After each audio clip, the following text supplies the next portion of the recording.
YCP కార్యకర్తలపై అక్రమ కేసులు. తన్నీరు నాగేశ్వరరావు. జగ్గయ్యపేటలో కోర్టులో బందరు జిల్లా జైలుకు రిమాండ్పై వెళ్తున్న వైసీపీ కార్యకర్తలను పరామర్శించిన జగ్గయ్యపేట నియోజకవర్గ వైఎస్ఆర్సీపీ ఇన్ఛార్జి తన్నీరు నాగేశ్వరరావు. వైసీపీ నాయకులు తన్నీరు నాగేశ్వరరావు కామెంట్స్. పెనుగంచిప్రోలు అమ్మవారి జాతరలో ప్రబల ఊరేగింపులో జరిగిన ఘర్షణలో పోలీసులు ఏకపక్షంగా వైసీపీ కార్యకర్తలపై తప్పుడు కేసులు బనాయించడం దారుణం. స్థానిక పోలీస్ స్టేషన్ సెంటర్లో అధికార పార్టీ వైసీపీ కార్యకర్తల మధ్య జరిగిన గొడవలో పోలీసులు గాయపడ్డ సంఘటనలో ఉన్నత విద్యావంతులపై కేసులు పెట్టి వారి భవిష్యత్తును అంధకారంలోకి నెడుతున్న అధికార పార్టీ నాయకులు.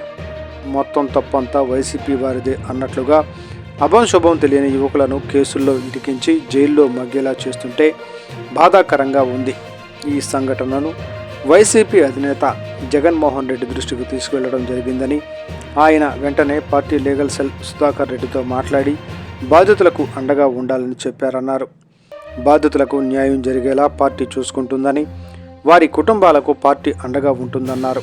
ఈ కార్యక్రమంలో రాష్ట్ర ఎంపీపీ సంఘాల అధ్యక్షులు మార్కపూడి గాంధీ, జిల్లా రైతు విభాగ అధ్యక్షులు ఏలూరి శివాజీ, రాష్ట్ర బీసీసీఎల్ ప్రధాన కార్యదర్శి బత్తుల రామారావు, జిల్లా కార్యదర్శి మాతంగి నాగబాబు, పట్టణ పార్టీ అధ్యక్షులు వట్టెం మనోహర్, మాజీ పట్టణ పార్టీ అధ్యక్షులు చౌడవరపు జగదీష్, జగ్గయ్యపేట మండల పార్టీ అధ్యక్షులు బూడిద నరసింహారావు, న్యాయవాదులు పసుపులెడ్డి సత్య శ్రీనివాసరావు, శివరాత్రి పృథ్వీ, విజయవాడ కనకదుర్గ అమ్మవారి మాజీ డైరెక్టర్ నంబూరి రవి, సర్పంచ్ బోసెట్టి బ్రహ్మం, పెనుగంచిప్రోలు మాజీ గ్రామ పార్టీ అధ్యక్షులు కాకాని హరి, కన్నమాల శామ్యూల్, జగ్గయ్యపేట నియోజకవర్గం మహిళా విభాగ అధ్యక్షురాలు చెల్లా సుశీల, పట్టణ యోజన విభాగ ప్రధాన కార్యదర్శి గొట్టిపాళ సురేష్ తదితరులు పాల్గొన్నారు.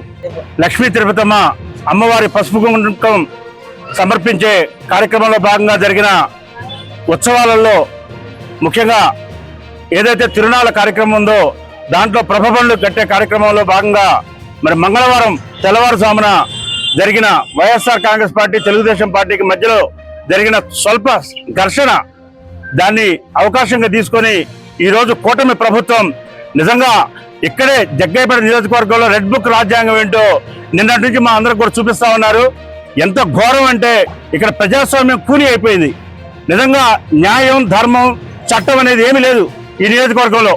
ఎందుకనంటే ఇరు పార్టీల మధ్యలో జరిగిన సంఘర్షణలో కొంతమంది పోలీసులకి గాయాలైతే ఆ గాయాలైన పోలీసులు అందరికీ కూడా వైఎస్ఆర్ కాంగ్రెస్ పార్టీ వాళ్ళు ఇచ్చిన రాళ్లలోనే గాయాలైనవి అని చెప్పి ఏకపక్షంగా నిన్న నుంచి మేము మొత్తుకుంటున్నాం. వైఎస్ఆర్ కాంగ్రెస్ పార్టీ తరఫున సుమారుగా 30 మంది యువకుల మీద, అందరూ కూడా 30 సంవత్సరాల లోపు వాళ్ళే.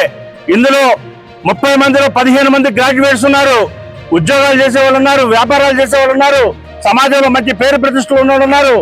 ఇప్పటికే వాళ్ళు మరి అనేక రకాలుగా మంచి స్థానాల్లో ఉన్న వాళ్ళు ఉన్నారు, ఉన్నత ఉద్యోగాల్లో ఉన్న వాళ్ళు ఉన్నారు, డాక్టర్స్ కూడా ఉన్నారు. వారేదో వారి స్వగ్రామంలో జరిగే ఉత్సవం తిరణాలలో మనం భాగస్వామ్యం అవ్వాలి, ప్రభ ద్వారా పసుపు కుంకాలు అమ్మవారికి సమర్పించాలనే కోరికతోని వాళ్ళు పెనుగంచిప్రోలు అమ్మవారి ప్రభ వేడుకల్లో పాల్గొంటే నిర్దాక్షిణ్యంగా నిస్సిగ్గుగా ఈ 30 మంది యువకుల్ని ఎవరైతే వైఎస్ఆర్ కాంగ్రెస్ పార్టీ సానుభూతి పరులు ఉన్నారో వారందరి మీద కూడా అక్రమంగా 307 కేసు అంటే హత్యాయత్నం, మరొక పక్క ప్రభుత్వ అధికారుల్ని డ్యూటీల్లో ఉండగా గాయపరిచారని చెప్పి కేసు, ఈ విధంగా 4-5 కఠినతరమైన సెక్షన్లు పెట్టి ఏదో అంతర్జాతీయ ముఠ జాతీయ స్థాయిలో నేరాలు చేసే వాళ్ళకి ఏ విధంగా అయితే ట్రీట్ చేస్తారో నిన్న ఉదయం నుంచి ఈ రోజు కోర్టుకు వచ్చే వరకు కూడా మమ్మల్ని ఎక్కడ కూడా కలవనీలా, కుటుంబ సభ్యుల్ని కలవనీలేదు, వైఎస్ఆర్ కాంగ్రెస్ పార్టీ నాయకుల్ని కలవనీలా. చివరికి వీళ్ళు విచారణ చేసి ఏం రాబట్టారు అని చెప్పి వాళ్ళని మేము అడిగాం కోర్టులో. ముద్దాయిలందరిని అడిగితే వాళ్ళు చెప్పింది ఏంటంటే, నువ్వు యూట్యూబ్ ఛానల్ నడుపుతున్నావు, నువ్వు గతంలో జగన్మోహన్ రెడ్డి గారి ఫోటోలు పెట్టావు, నువ్వు గతంలో చంద్రబాబు నాయుడు విమర్శించావు, పవన్ కళ్యాణ్ విమర్శించావు, లోకేష్ మీద ఎగ్నెస్ట్ గా పోస్టింగ్లు పెట్టావు అని చెప్పి అడిగారు తప్ప మరి నువ్వు ఆ కార్యక్రమానికి వచ్చావా రాలేదా, రాళ్ళు వేసారా, రాళ్ళు వేసిన దాంట్లో మీరున్నారా అని ఏ మాత్రం కూడా మొన్న జరిగిన సంఘటనకు సంబంధించి ఒక్క ప్రశ్న కూడా అడగకపోగా వాళ్ళు అడిగింది కేవలం వైఎస్ఆర్ కాంగ్రెస్ పార్టీ సానుభూతి పరులుగా వాళ్ళని ఎస్టాబ్లిష్ చేస్తూ